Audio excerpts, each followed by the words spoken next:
What's up, everybody? Thank you so much for watching part... I don't know what I just said. What did I just say? Jobs inspiring. Yeah. Let me try that again. What's up, guys? Welcome to part 2 of Why Steve Jobs is Such an Inspiring and Engaging Speaker, the series. 3-part series. If you haven't watched part 1 yet, it may benefit you to go back and watch that, but it's not needed for you guys to understand what we're going to talk about in part 2. It's just part 2. Makes sense to go watch part 1 first. Keep it in order. Let's get into it. So why else is Steve Jobs such an interesting speaker? Number 2, he's so personable. Let's see what I mean.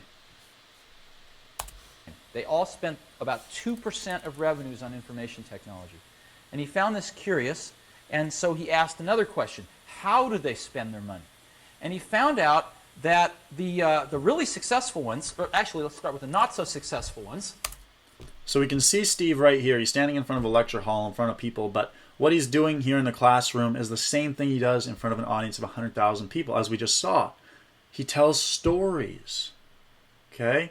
He's explaining things from his perspective. And at the same time, he goes back on what he's saying. He kind of self-deprecates himself. He'll say something and you'll say, well, actually, no, that's not exactly how it is. He's giving you a confession of his own self-doubt that he's not exactly precise in what he's saying, so that he's more trustworthy, so that you can believe him more.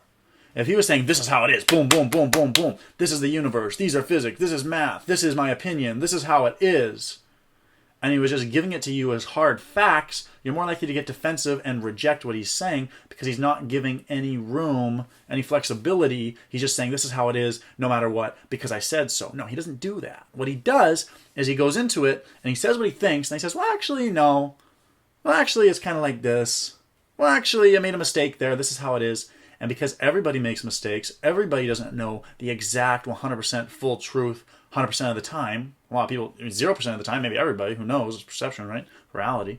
We don't really know reality. But the point is, he's not afraid to show that he makes mistakes in his way of speaking. So he's not flat out saying, I made a mistake, but he is correcting himself in a way that makes him seem a lot more friendly, a lot more human, a lot more approachable, agreeable, and just a more personable guy. Let's watch. As success increases and dollars increase, he found out that the not so successful ones spent the majority of their money on management productivity, and the more successful ones spent the majority of their money on operational productivity applications. Right? Now, you notice that a big part of his personability too is the speed in which he's speaking.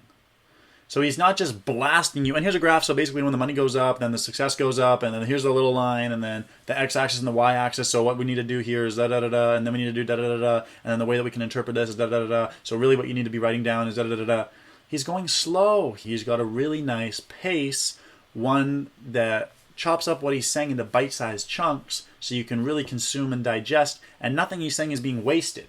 And if I had a fire hose, and I'm saying, okay, catch this with a cup, I'm going to blast you, right?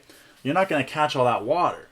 What Steve's doing is he's got a giant tap, but he's just turning the nozzle a little bit so it comes out, so you got time to keep changing that cup.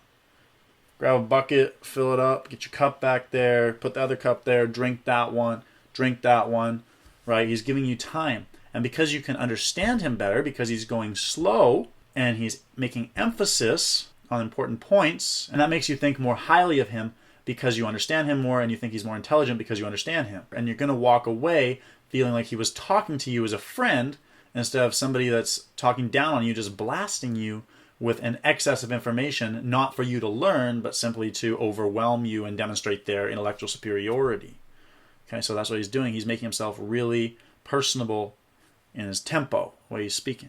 Let's check out some more. this was not very pleasant for me to read because I spent the first 10 years of personal statements. Now, this was not very pleasant for me to read. He's giving you his opinion, and that may not seem like much, but really he's creating this personable perception because he's giving, in a sense. He's giving you value. This is what I thought. He's not saying, this is what you should think. He's not commanding you in that way. He's not boom, boom. He's also not saying, hey, come here. Tell me about this. Uh-huh. Who are you? What is this? What is that? He's saying, oh, hey, how's it going? This is what I think of this thing. Da-da-da-da-da. He's shared first. He's given you. He's activating reciprocity. He's giving you something without asking for anything. You're more likely to give him something in return, namely your attention. It's just a subconscious good feeling you get when he's giving you something without any obligation. He's not forcing you to accept what he's saying. He's being modest in his opinion, but nonetheless, he's sharing it with you, and that makes you feel closer to him on a relational level. It's the same thing with talking to, say, girls. If you call a girl over and you're like, hey, what's up? What's your name? Who are you? Where are you from? They're like, who's this guy? They don't know anything about you. The right thing to do is to give them value. It's to contribute something. It's to share your opinion on something. It's to share something about you. Or it's just to make a statement about them or the situation. Some of those examples I just gave are way more effective than others, but the point being, the common thread is that you're giving something before you're taking something. And Steve Jobs is applying that here in his speech as well. He's giving constantly with his opinions, with his feelings, and the like, and you feel almost indebted to him as a result, and you really like him because people like those who give them things, because that's valuable, because you're receiving resources from someone, and in return you want to give them something back. Okay, and the final aspect of Steve's personability that I want to touch is one of my favorite things about the way he speaks, and I use this a lot just naturally, I just do. But if you're not using it just naturally, then you would really want to incorporate this in the way you speak. It can really make you a lot more personable, and that is repeating things. It's repeating things. So I did just there. Let's check out how Steve Jobs does it. Mainframe and terminals, minis and terminals, until maybe about 2 or 3 years ago. What happened 2 or 3 years ago? And it's just simple. It's just like that. And it happened 2 or 3 years ago. So what happened 2 or 3 years ago doesn't even sound like he's repeating, but it just gives you a chance to catch what he's saying, and it solidifies in your mind where you are in the conversation. Like, what are we talking about? Like, if I'm going rapid fire speed, like sometimes I do, I talk really fast. I just get it out. Some people can catch on to that, and it's an effective way to say a lot of things at once, but a lot of times with some certain people, they don't like that because they just can't keep up with everything that's being said. So the way Steve Jobs talks, everyone can keep up with what he's saying. If I was just like, okay, so anyway, we were working on this project with Apple a couple of years ago, and it was really incredible because we were doing this, this, and this, and then we were also getting a lot of success by being able to incorporate something that was actually being really effective. Like, you don't even, like, where am I? Okay, but if I'm like, so what happened 2 or 3 years ago was something really incredible.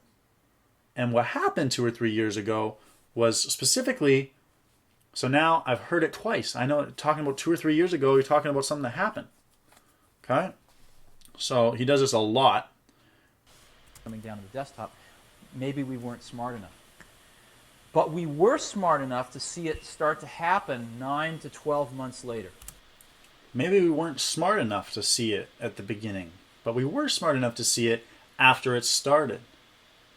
You can't dislike the way he's speaking. You just gotta feel like he's a friendly guy, like he's on your level. Very personable. So we could go on for days about why Steve Jobs is so personable and feels so friendly on stage with the audience, but I think we're going to leave it there for now.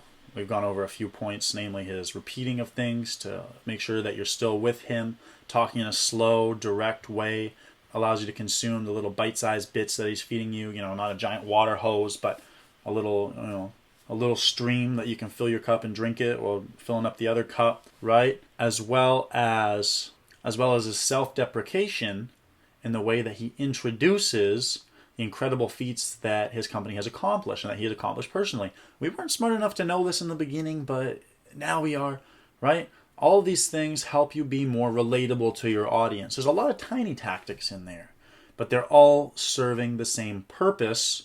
Maybe they're all serving multiple purposes, but they all also serve the common purpose of allowing Steve to come off as very personable, very friendly, very much like somebody that you want to talk to and engage with. And finally, number 3, what does Steve Jobs do to inspire and captivate as a speaker, a presenter? Okay. Number 3, is his very special leading questions. Okay? So in this particular format, we're going to see in just a second, he makes a statement. This is very powerful. A lot of companies use this when they're communicating in their business communications. He makes a statement and then he adds a question. And then that question opens up in your mind like a flower. Okay? Opens up. And now you want to know the answer. Okay, let's see what I mean. Thank you guys so much for watching part 2 of the 3-part series. You guys are doing fantastic for yourselves, watching the elite of the world doing what they do best so that you can become better yourselves. Today we watched how Steve Jobs develops his personability right there before the eyes of his audience and connects with them like few other speakers, if any, are capable of doing. Learn from Steve, build your war chest, and go win. Check out part 3 linked in the description below when it's posted. I'm Thorson. This is Winner's War Chest. Let's go win. Winner's War Chest is shaking ground and making waves. Join the countless people discovering the #1 place to master charisma, influence, persuasion, and power. Click subscribe, watch the next video, and go win. I'd hate to be disappointed.